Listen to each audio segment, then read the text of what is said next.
ಸೀಸನಲ್ಲಿ ಹೇರ್ ತುಂಬ ಡ್ರೈ ಆಗೋದು, ಡಲ್ ಆಗೋದು ವೆರಿ ಕಾಮನ್ ಪ್ರಾಬ್ಲಮ್. ಇದನ್ನ ರೆಡ್ಯೂಸ್ ಮಾಡ್ಕೊಳ್ಳೋದಕ್ಕೆ ಮನೇಲಿ ಸುಲಭವಾಗಿ ಯಾವ ರೀತಿ ಒಂದು ಒಳ್ಳೆ ಹೇರ್ ಪ್ಯಾಕನ್ನು ಹಾಕ್ಬೋದು ಅಂತ ಹೇಳ್ಕೊಡ್ತಾ ಇದ್ದೀನಿ. ನಮಸ್ತೆ, ನಾನು ದೀಪಾ ನಾಗೇಶ್. ಈಸಿಯಾಗಿ ಸಿಗುವಂಥ ಬಿಳಿ ಎಳ್ಳು ಅಂತ ಹೇಳ್ತೀವಿ. ನೈಲಾನ್ ಎಳ್ಳು ಬೇಡ, ರೆಗ್ಯುಲರ್ ಆಗಿ ಸಿಗುವಂಥ ಬಿಳಿ ಎಳ್ಳನ್ನು 1 ಕಪ್ ತಗೊಂಡ್ರೆ ಅದಕ್ಕೆ 1 ಕಪ್ ಅಷ್ಟು ಬಿಸಿ ನೀರನ್ನು ಹಾಕಿ ನೆನೆಸಿಡಿ. ಒಂದು 3 ರಿಂದ 4 ಗಂಟೆ ನೆನೆಸಿದ ನಂತರ ಸ್ವಲ್ಪ ತೆಂಗಿನಕಾಯಿ ತುರಿನ ತುರಿದ್ಬಿಟ್ಟು ಅದಕ್ಕೆ ಹಾಕಿ ಚೆನ್ನಾಗಿ ಗ್ರೈಂಡ್ ಮಾಡಿ.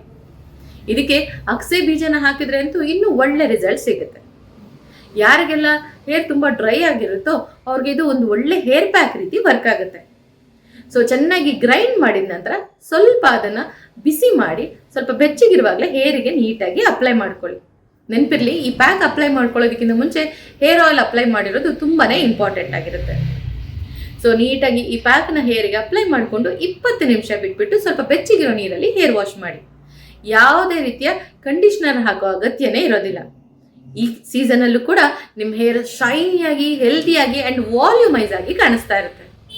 ಖಂಡಿತವಾಗ್ಲೂ ಟ್ರೈ ಮಾಡಿ.